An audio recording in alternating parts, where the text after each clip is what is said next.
Hello everyone.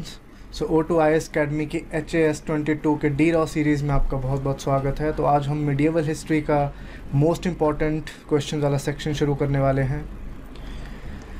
सो उससे पहले इसका PDF की जानकारी अगर मैं आपको दूं तो हमारी ऐप में HPAS प्रीलिम्स वाला जो सेक्शन है उसमें जो वो वाला सेक्शन है उसमें कंटेंट वाले फ़ोल्डर में आपको फ्री रिसोर्सेज में अगर आप जाएंगे तो PDF वहाँ पे अवेलेबल हो जाएगा जो इसमें हम करने वाले हैं।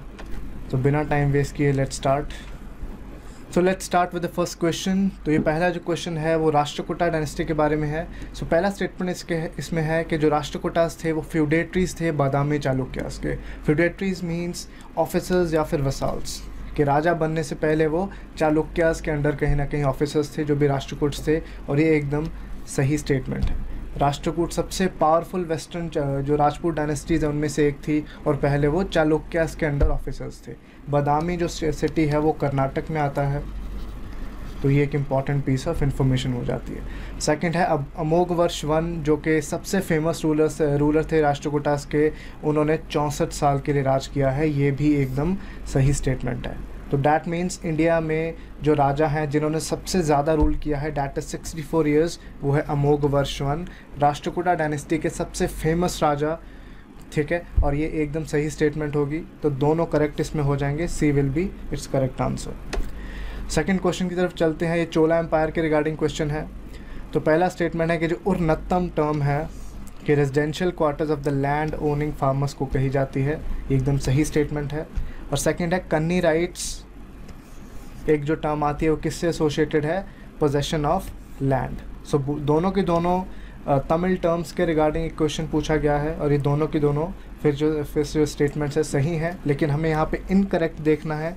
तो इनकरेक्ट यहाँ पे एक भी स्टेटमेंट नहीं है। सो डी इसका करेक्ट आंसर होगा। So none of the above is incorrect. तो यहाँ पे आपने ये चीज़ ज़रूर देखनी है कि आपसे करेक्ट पूछा गया है या फिर इनकरेक्ट। तो सिर्फ आपने स्टेटमेंट्स ही नहीं पढ़ना है, एक्चुअली में पूछा क्या गया है वो भी आपने अच्छे से देखना है। और जो विलेजेस होते थे वो होते थे जो ब्राह्मण्स जो नॉन ब्राह्मण्स के द्वारा सेटल किए होते थे। उर वर्ड उसके लिए यूज़ किया जाता था। तो ये जो टिपिकल जो तमिल वर्ड्स हैं जो हमारी हिस्ट्री में काफ़ी ज़्यादा इंपॉर्टेंट है, ये चीज़ आपने ज़रूर करनी है। हम थर्ड क्वेश्चन के ऊपर आते हैं। अब इन फॉरेन ट्रैवलर्स को आपने क्रोनोलॉजिकली अरेंज करना है कि कौन पहले आए फिर बाद में और फिर उसके एंड में कौन आए। सबसे पहले है इब्न बतूता, फिर है अल बिरूनी, फिर है सुलेमान अल ताजिर। और यहाँ पे ये बता दें कि जो सुलेमान अल ताजिर हैं वो 9th सेंचुरी AD में आए, जब राष्ट्रकूटा डायनेस्टी अपने पीक पे थी तब सुलेमान अल ताजिर आते हैं। उसके बाद आते हैं अल बिरूनी 11th सेंचुरी, जब महमूद ऑफ गजनी यहाँ पे इंडिया में रेड मार रहा है तब अल बिरूनी उनके साथ में ही आए थे। बहुत बड़े स्कॉलर थे अल बिरूनी। एंड देन लास्ट में मोहम्मद बिन तुगलक के टाइम पे जब 14th सेंचुरी है, 14th सेंचुरी AD, तब इब्न बतूता इंडिया में आते हैं और ये बतौर काजी के बतौर ये मोहम्मद बिन तुगलक की कोर्ट में काम भी करते हैं। तो यहाँ पे हमारा जो करेक्ट क्रोनोलॉजिकल ऑर्डर होगा वो क्या होगा, 3, 2, 1। सबसे पहले सुलेमान अल ताजिर आते हैं राष्ट्रकूटास के टाइम पे, 850 AD के आसपास से आते हैं, फिर Al Biruni and then Ibn Battuta. So D इसका करेक्ट आंसर होगा। और फिर अगर हम क्रोनोलॉजी की बात करें तो आजकल काफ़ी फेमस हो गया है ये टाइप ऑफ क्वेश्चन। क्रोनोलॉजी और सीक्वेंस स्टेट्स और UPSC में काफ़ी पूछे जाने लगे हैं। सो क्रोनोलॉजी आपको पता होना चाहिए कि कौन चीज़ किसके बाद में आ रही है और कौन उसके बाद में आ रही है। डेट अगर आपको नहीं भी याद तो उसमें कोई भी दिक्कत की बात नहीं होगी। अब नेक्स्ट क्वेश्चन है बैटल ऑफ केदारा के बारे में। इसकी 3 स्टेटमेंट्स हम पढ़ते हैं। पहला है महमूद ऑफ गजनी ने इसमें पार्टिसिपेट किया, ये एकदम गलत स्टेटमेंट है। इसमें पार्टिसिपेट करने वाले थे मोहम्मद घोरी ना के गजनी। सेकंड है मूलराज II और राजपूत कॉन्फेडरेसी ने तुर्कों की आर्मी को थॉरली डिफीट किया, ये भी एकदम सही स्टेटमेंट है। और तीसरे बैटल में माउंट आबू के पास ये बैटल हुआ, डैट इज़ ऑल्सो करेक्ट। ठीक है, तो बैटल ऑफ केदारा के बारे में अगर हम बात करें तो 1178 AD में बैटल हुआ था, जब मोहम्मद गौरी गुजरात की तरफ से इंडिया में अटैक करना चाहता था। तो वहाँ के चालुक्य राजा मूलराज II ने और राजपूतों के साथ मिलकर बहुत बुरी तरह मोहम्मद गौरी को हराया। इतनी बुरी तरह हराया कि अगले 10 साल तक उसने इंडिया में कदम नहीं रखा, और फिर अगर वो इंडिया में आया भी तो पंजाब वाली साइड में आया। तो यहाँ पे 2 और 3 जो स्टेटमेंट्स हैं वो करेक्ट होंगी, so B will be its correct answer. तो यहाँ पे महमूद ऑफ गजनी इन्वॉल्व नहीं है, गौरी यहाँ पे इन्वॉल्व है। अब हम 5th क्वेश्चन की तरफ चलते हैं। ये एक स्टेटमेंट है, आपने पहचानना है कि कौन से रूलर की बात की जा रही है। तो he was the first Muslim sovereign to rule from Delhi, Delhi में रूल करने वाले पहले मुस्लिम रूलर थे, और effective founder of the Delhi Sultanat को कहा जाता है कि एक्चुअल में जो रियल फाउंडर थे दिल्ली सल्तनत के वो यही थे। इनकी जो एक्रिमोनियस रिलेशंस थी, एक्रिमोनियस मीन्स दुश्मनी वाला जो रिश्ता है, वो उनके फेलो स्लेव्स के साथ थी, याल्दोस और कुबाचा। अब यहाँ से अगर आपने एनसीईआरटीज़ ओल्ड एनसीईआरटी पढ़ी है तो ये चीज़ आप बहुत इजीली बता पाएंगे कि ये इल्तुतमिश आंसर होगा, because the real founder of the Delhi सल्तनत किसको बोला जाता है, इल्तुतमिश, क्योंकि ऐबक जिन्होंने ये स्टार्ट किया था वो 3-4 साल के उनकी डेथ हो गई थी। तो रियल जो कंसोलिडेट किया दिल्ली सल्तनत को वो इल्तुतमिश नहीं किया। और उसके 2 और साथी थे जो कि स्लेव्स थे मोहम्मद गौरी के, याल्दोस जो कि गजनी के रूलर थे और कुबाचा जो कि सिंध के थे। उन्होंने इल्तुतमिश की जो सुल्तानी थी इसको मानने से सीधा इनकार कर दिया था। तो दोनों को हराने के बाद इल्तुतमिश ने दिल्ली में अपना राज कायम किया। तो बी इसका करेक्ट आंसर होगा। ऐसे स्टेटमेंट बेस्ड क्वेश्चन भी आ जाते हैं जहाँ पे आपको एक रूलर या कोई भी ट्रैवलर या कोई भी बुक आइडेंटिफाई करने को बोला जा सकता है। अब हम 6th क्वेश्चन की बात करते हैं। फिर से बैटल की इसमें बात हो रही है। The battle of Kili was an important step taken by the Delhi Sultan Alauddin Khilji against one of his chief opponents. Who were these opponents? Battle of Kili में सुल्तान अलाउद्दीन खिलजी इन्वॉल्व थे। 1299 AD में battle हुआ था। अलाउद्दीन खिलजी ने यहाँ पे किन के खिलाफ मोर्चा खोला था? तो the proper answer is Mongols. Mongols एक ऐसे फोर्स थी जो जैसे ही हमारे चंगेज़ खान का जो हमला यहाँ पे इंडिया में होने वाला था, हुआ नहीं था, उसके बाद इन्होंने बहुत ज़्यादा इंडिया पे हमले किए, लेकिन वो वीक मंगोल्स हो चुके थे थोड़े से, इसलिए दिल्ली सल्तनत के राजाओं ने उनसे बहुत अच्छे से निपटा और अलाउद्दीन खिलजी ने बहुत बुरी तरह हराया मंगोल्स को। मंगोल्स की जो प्रधानगी कर रहे थे, जो कमांड कर रहे थे यहाँ पे जो थे हमारे मंगोल कमांडर, वो थे कुतलुग ख्वाजा। इनका नाम भी आपको पूछा जा सकता है। सो बहुत बुरी तरह इनको हराया गया, पूरा पीछे को पुश कर दिया गया। इन्होंने इंडस के उस पार निकल के यहाँ से भाग गए और काफ़ियों को मौत के घाट भी उतारा गया। ठीक है, तो ये बहुत ही मेजर विक्ट्री थी अलाउद्दीन खिलजी के लिए, और इन्हीं चीज़ों के लिए जो अलाउद्दीन खिलजी हैं वो मार्केट रिफॉर्म्स भी कहीं ना कहीं ला रहे थे। तो इस बैटल में कहीं ना कहीं मंगोल्स को अच्छे से धूल चटाई गई। 7th क्वेश्चन में हम देखते हैं कि फिर से राजपूत राजाओं के बारे में है। तो विग्रराज 4 जो थे वो उन्होंने दिल्ली तोमर राजपूतों से कैप्चर किया, डैट इज़ राइट। ये चौहान राजपूत थे जो कि पृथ्वीराज 3 या फिर पृथ्वीराज चौहान जो कि फेमस चौहान राजपूत हैं उनके दादाजी थे। ठीक है, और सेकंड स्टेटमेंट है पृथ्वीराज 3 ने लिटरेचर को पेट्रोनाइज़ किया और उन्होंने हर केली नाटक नाम के फेमस प्ले को लिखा। ये गलत स्टेटमेंट है। इनको लिखने वाले भी विग्रराज 4 ही थे, और ये महाभारत की एक स्टोरी है। महाभारत की एक स्टोरी को प्ले के फॉर्म में यहाँ पे डिपिक्ट किया गया है, और ये विग्रराज 4 के ही द्वारा किया गया था। पृथ्वीराज 3 का इसमें रोल नहीं है। तो एक ही स्टेटमेंट इसमें करेक्ट होगी। So only one will be its correct answer. हम नेक्स्ट क्वेश्चन पे मूव करते हैं। क्वीन दिद्दा, जिसको कल्हन जो कि फेमस राइटर हैं जिन्होंने राज तरंगिनी नाम की हिस्ट्री बुक लिखी है, उन्होंने बहुत क्रिटिसाइज़ किया है रानी को कि इस रानी का कैरेक्टर अच्छा नहीं था, मॉरल वैल्यूज़ अच्छी नहीं थी, एक क्रूअल रानी थी। ठीक है, इस रानी के बारे में ये भी कहा जाता है कि अपने ही बेटों और पोतों को मार के इसने रानी का खिताब हासिल किया था। तो कौन से रीजन से बिलोंग करती थी, कौन से इलाके से बिलोंग करती थी? क्या वो कश्मीर था, पंजाब था, असम था, या इनमें से कोई भी नहीं था? इसमें करेक्ट आंसर होगा ए, कश्मीर की इनफेमस क्वीन थी queen Didda. So A will be its correct answer. हम नेक्स्ट क्वेश्चन पे चलते हैं। अब इसमें आपने पर्शियन वर्ड्स को सही मीनिंग के साथ मैच करना है, तो इसको हम देखते हैं। तो फर्स्ट वर्ड है खम्स। तो खम्स के यहाँ पे मतलब है वॉर बूटी। डैट मीन्स कि जो भी कोई भी राजा किसी दूसरे राज में अगर हमला करता है, जो भी लुटा हुआ माल है, ख़जाना है, जो भी उनके हाथ लगाए, डैट इज़ वॉर बूटी। तो एकदम सही ये स्टेटमेंट है। एक मीनिंग है खम्स, वॉर बूटी को ही कहते हैं। खराज यहाँ पे दिया गया है आर्म्स फॉर मुस्लिम्स और ज़कात लैंड टैक्स, और ये दोनों ही गलत हैं क्योंकि खराज का मतलब लैंड टैक्स है और ज़कात का मतलब जो मुस्लिम्स के लिए एक आर्म्स इकट्ठी की जाती हैं, एक चंदा इकट्ठा किया जाता है उनके वेलफेयर के लिए बेसिकली। तो यहाँ पे एक ही मीनिंग जो हमने लिखा हुआ है वो करेक्ट होगा, 2 and 3 are wrong. So A ही ऑप्शन इसमें करेक्ट होता है, जिसमें सिर्फ खम्स वाला ऑप्शन यहाँ पे करेक्ट होगा। फिर से एक चीज़ रिपीट कर दूँ, जो पर्शियन वर्ड्स हैं, फ़ारसी वर्ड्स हैं, दिल्ली सल्तनत में जितने भी आते हैं, चाहे वो एडमिनिस्ट्रेशन के हिसाब से हों या फिर इस तरह की टर्म्स हों, रिलीजियस टर्म्स हों, वो एग्ज़ाम पॉइंट ऑफ व्यू से काफ़ी इंपॉर्टेंट हैं क्योंकि जो दिल्ली सुल्तान्स हैं और इवन मुगल्स भी हैं, उनकी जो कोर्ट लैंग्वेज थी वो फ़ारसी थी। तो अरबी से ज़्यादा फ़ारसी वर्ड्स यहाँ पे यूज़ हुए हैं। अब हम नेक्स्ट क्वेश्चन पे मूव करते हैं। सो फुतूह सलातिन जो किताब थी वो किसने लिखी थी? Futuh Salatin book was written by Ibn Battuta, Barani, Isami या इनमें से कोई भी नहीं। So the correct answer will be Isami. Isami एक और स्कॉलर थे जिन्होंने बुक लिखी, और ये बुक इम्पॉर्टेंट क्यों है? क्योंकि टेक्नोलॉजिकल इंटरवेंशंस जो हैं, इन्वेंशंस या डिस्कवरीज़ इस बुक में काफ़ी अच्छे से मेंशन है। तुर्क यहाँ पे क्या टेक्नोलॉजी लेके आए, क्या चीज़ यहाँ पे इंट्रोड्यूस की, वो इस बुक में काफ़ी अच्छे से वेल मेंशन्ड है। जैसे इसामी यहाँ पे ये भी कहता है कि चरखा की जो टेक्नोलॉजी है, जैसे हम स्पिनिंग करते हैं, वो टर्क्स लेके आए, वो भी हमें यहीं से मेंशन उसका मिलता है। तो सी इसका करेक्ट आंसर होगा। 11th क्वेश्चन पे अब हम चलते हैं। अभी अलाउद्दीन खिलजी के ऊपर 2 स्टेटमेंट्स हैं, अब इन स्टेटमेंट्स को हम पढ़ते हैं। So before becoming the sultan, Alauddin Khilji को आमिर तुज़ुक का टाइटल दिया गया था।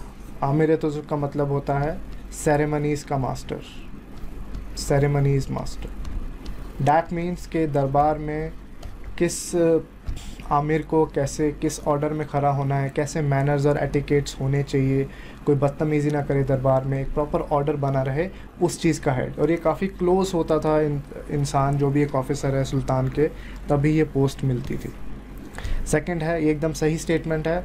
अलाउद्दीन खिलजी के फादर इन लॉ थे जलालुद्दीन खिलजी, जिनको धोखे से मारकर वो सुल्तान बना था, लेकिन मारने से पहले उसको एक अच्छी पोस्ट मिली हुई थी आमिर तुज़ुक की। सेकंड स्टेटमेंट है यहाँ पे, Alauddin Khilji had directly annexed territories of southern Indian kingdoms to his own empire.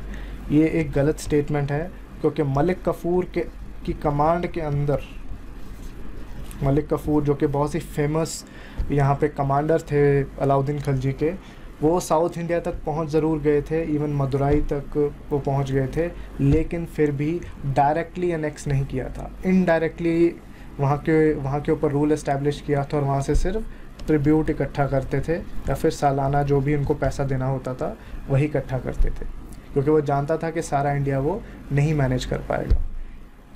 Direct annex करने वाला होता है मोहम्मद बिन तुगलक, जो कि फिर पूरे इंडिया को मैनेज नहीं कर पाता है। तो सेकंड स्टेटमेंट फिर यहाँ पे गलत होगी, तो A1 ओनली इसका ही सही एक आंसर होगा। 12th क्वेश्चन है कि the rebellion of Imaduddin Rehan occur during the rain of. Imaduddin Rehan का जो रेबेलियन है, रिवोल्ट है, वो किस राजा के दौरान होता है? क्या वो बलबन थे, नसीरुद्दीन महमूद थे, गयासुद्दीन तुगलक थे, या इनमें से कोई भी नहीं थे? तो the right answer is Nasiruddin Mahmud. और ये जो इमादुद्दीन रेहान थे, ये एक इंडियन कन्वर्ट थे। ये एक बहुत इंपॉर्टेंट यहाँ पे पीस ऑफ इंफॉर्मेशन है कि ये एक इंडियन मुसलमान थे, जबकि जो स्लेव डायनेस्टी थी, नसीरुद्दीन महमूद स्लेव डायनेस्टी से बिलोंग करते थे। ये बहुत ज़्यादा रेशली बेस्ड डायनेस्टी थी, ये सिर्फ अपने फेलो टर्क्स को ही अच्छे ऑफिसर्स देती थी, अच्छे ओहदे देती थी तुर्कों को, इसलिए ये 100 साल से ज़्यादा चल नहीं पाई। एग्जैक्टली 100 भी नहीं थे वो। तो इसलिए जो इमादुद्दीन रेहान का जो रिवोल्ट है, जिस रिवोल्ट में बलबन को हटा दिया गया था 1-2 सालों के लिए, ये काफ़ी इम्पोर्टेंट है, ठीक है, क्योंकि बलबन नसीरुद्दीन महमूद का रीजेंट था, उसका प्राइम मिनिस्टर कह सकते हो, नायब कह सकते हो, चहलगानी का हिस्सा भी था, जो कि बॉडी ऑफ 40 भी जिसको कहा जाता है। तो 1-2 साल के लिए हटाने में वो कामयाब हो गया था, लेकिन बलबन इतना शातिर आदमी था, उसने इमादुद्दीन रेहान को फिर से हरा के उसको मरवा दिया था। तो इसमें आंसर बी होगा, ए नहीं, क्योंकि इसके खिलाफ रची गई थी उस टाइम पे राजा नसीरुद्दीन महमूद थे। सो बी करेक्ट आंसर होगा। अब हम 13th क्वेश्चन पे चलते हैं। अभी मोहम्मद बिन तुगलक के रिगार्डिंग स्टेटमेंट्स हैं। जो फर्स्ट स्टेटमेंट है कि इन्होंने जहाँ पना नाम की सिटी बनाई, एक जो किला है, फोर्ट है, दैट इज़ एकदम सही स्टेटमेंट है। सेकंड है कि विजयनगर एम्पायर जो इंडिपेंडेंट हुआ वो इसके टाइम पे हुआ, जो हरिहरा और बुक्का थे इसी टाइम पे आज़ाद हुए, ये भी एकदम सही है, 1365 के आसपास, 1340s 50s, ठीक है, इसी टाइम के आसपास ये आज़ाद होते हैं। देन इब्न बतूता काजी बने इसके टाइम पे, दैट इज़ ऑल्सो करेक्ट।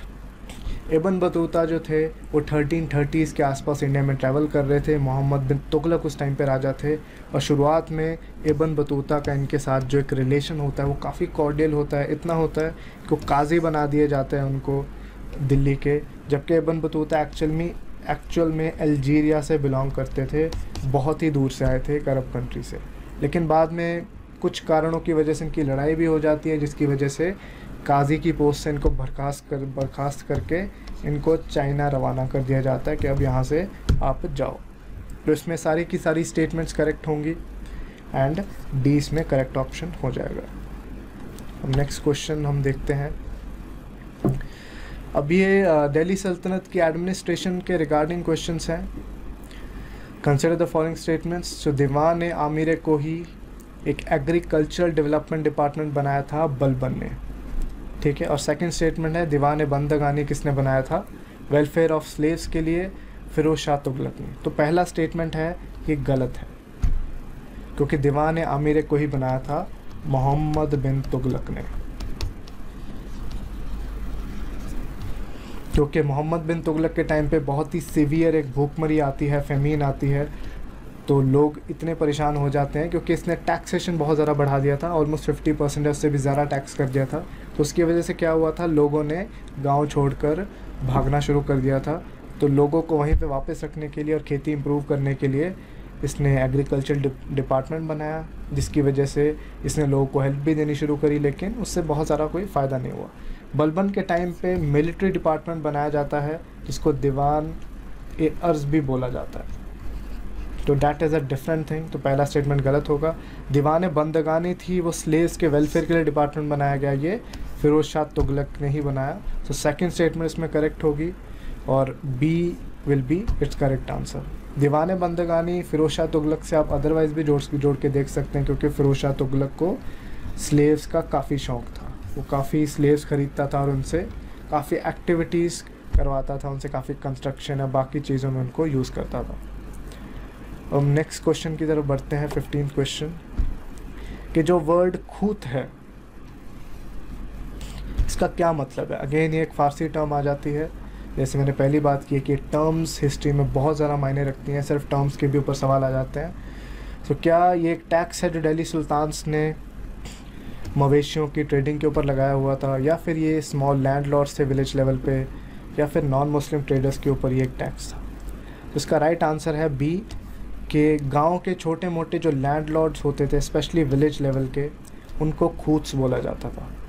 तो खूत्स जो थे अपने गांव के इंपॉर्टेंट लोग होते थे, चौधरीज वगैरह होते थे, उनको खूत कहा जाता था। ये इतने इंपॉर्टेंट होते थे कि खुद भी दूसरे लोगों पे टैक्स लगाया करते थे, जैसे कि हक ए खोती।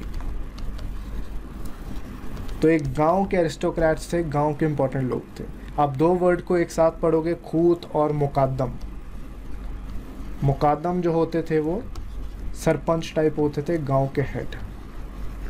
ये दो वर्ड्स आप एकदम इकट्ठे पढ़ोगे, खूत एंड मुकादम्स, तो इन वर्ड्स का आपने ध्यान रखना है। सो बी इसका करेक्ट आंसर होगा। अब 16th क्वेश्चन पर हम चलते हैं। ये सैयद डायनेस्टी के ऊपर क्वेश्चन है। सो फर्स्ट स्टेटमेंट यहाँ पे है, the Sayyid dynasty was started by Khizr Khan. ये एकदम सही स्टेटमेंट है। और सेकंड है, he was appointed by Timur Lame. Timur लंगड़ा जो था उसने उसको अपॉइंट किया था after he had sack Delhi. दोनों स्टेटमेंट यहाँ पे करेक्ट होंगी और सी इसका करेक्ट आंसर होगा। जो सैयद्स हैं यहाँ पे ज़्यादा टाइम के लिए रूल नहीं करते हैं, ठीक है। और तैमूर लेम जो तैमूर लंग जो आता है 1398 में आता है और दिल्ली को बहुत बुरी तरह से प्लंडर करता है, ठीक है। एक बीमार सोच का ये आदमी लगता है और ये खुद यहाँ पे ना रुकते हुए अपने एक चमचे को बिठा देता है दिल्ली में, अपने ऑफिसर को बिठा देता है, डैट इज़ खिज़र खान। खिज़र खान की डेथ के बाद ज़्यादा ये सैयद डायनेस्टी चल नहीं पाती और फिर से लोदीज़ का रूल आ जाता है सैयद के बाद। तो important phase of Indian history है, क्योंकि तैमूर लेन नाम के प्लंडरर ने यहाँ पे प्लंडर किया और कुछ काफ़ी टाइम तक इसका जो इम्पैक्ट है हम यहाँ पे देखने को हमें मिलता है। तो दोनों स्टेटमेंट ये करेक्ट होंगी। अब नेक्स्ट क्वेश्चन पे चलते हैं। ये फिर से मोहम्मद बिन तुगलक के रिगार्डिंग है।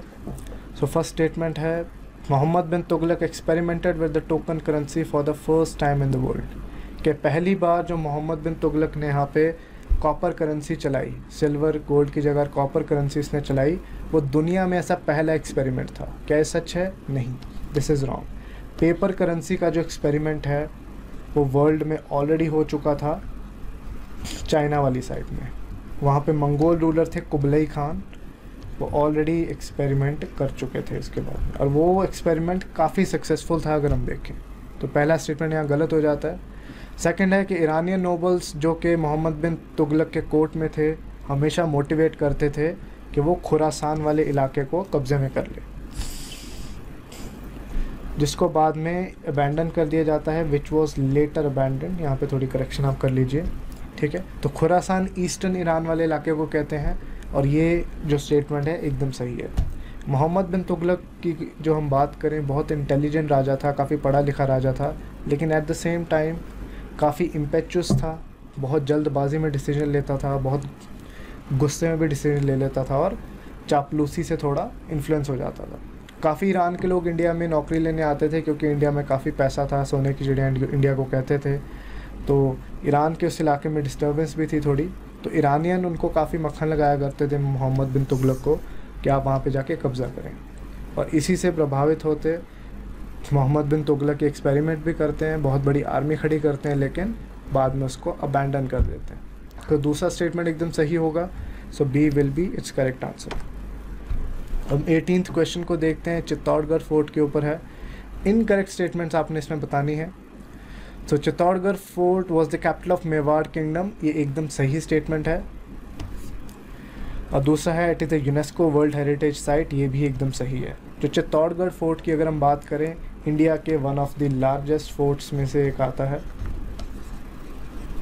तो इसको भेदना बहुत ही एक मुश्किल काम था, इसको हराने में ही दिल्ली सल्तनत और मुगल्स वगैरह को बहुत दिक्कत हुई, ठीक है। सो दोनों स्टेटमेंट्स करेक्ट हैं, तो इनकरेक्ट इसमें कोई भी नहीं है, सो डी इसका करेक्ट आंसर हो जाएगा।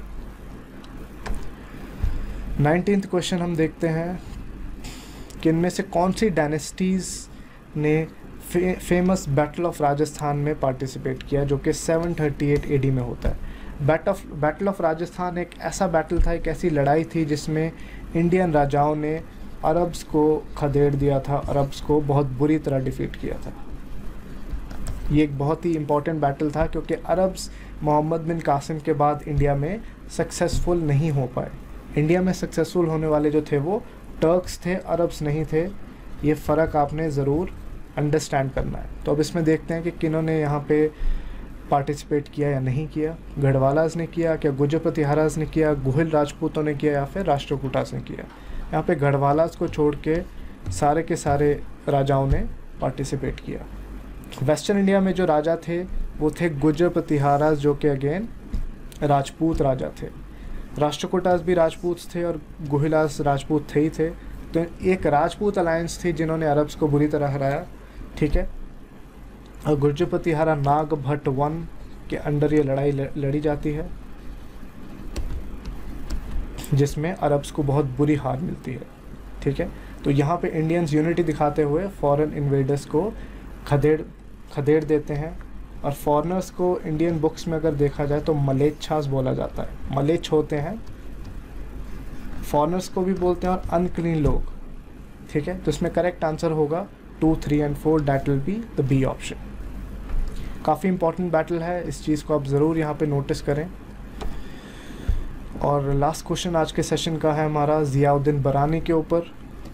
सबसे इम्पॉर्टेंट हिस्टोरियंस में से एक जो कि दिल्ली सल्तनत के थे वो ज़ियाउद्दीन बरानी थे। इनमें से कौन सी किताब है जो उन्होंने लिखी है? पहला है तारीख़ फ़िरोज़ शाही, सेकंड है फ़तवाए जहानदारी, तीसरा है तबाक़त नासरी। तो यहाँ पे तारीख़ फ़िरोज़ शाही और फ़तवाए जहानदारी ज़ियाउद्दीन बरानी ने लिखी है, तबाक़त नासरी लिखी है यहाँ पे हसन निज़ामी ने नहीं लिखी। तबाक़त नासरी को लिखने वाले थे, इसका करेक्ट आंसर होगा 1 और 2, that is B. Just let me recall Tabaqat Nasiri के राइटर कौन थे। इनके राइटर थे मिनहाज सिराज, जस्ट दिमाग से स्लिप आउट हो गया था, ठीक है। अगेन ये दिल्ली सल्तनत की सबसे अर्ली हिस्ट्रीज़ में से एक है तबाक़त नासरी, जो मिनहाज सिराज ने लिखी थी, ठीक है। और इसमें रज़िया सुल्तान और इल्तुतमिश वगैरह के बारे में भी लिखा हुआ है, ठीक है। सो इसमें पहले 2 यहाँ पे ऑप्शन करेक्ट होंगे, so B will be its right answer. तो आई होप आपने आज का सेशन एंजॉय किया, और फिर से मिडिवल हिस्ट्री के सेशन के साथ हम हाजिर होंगे। तब तक टेक केयर एंड जय हिंद।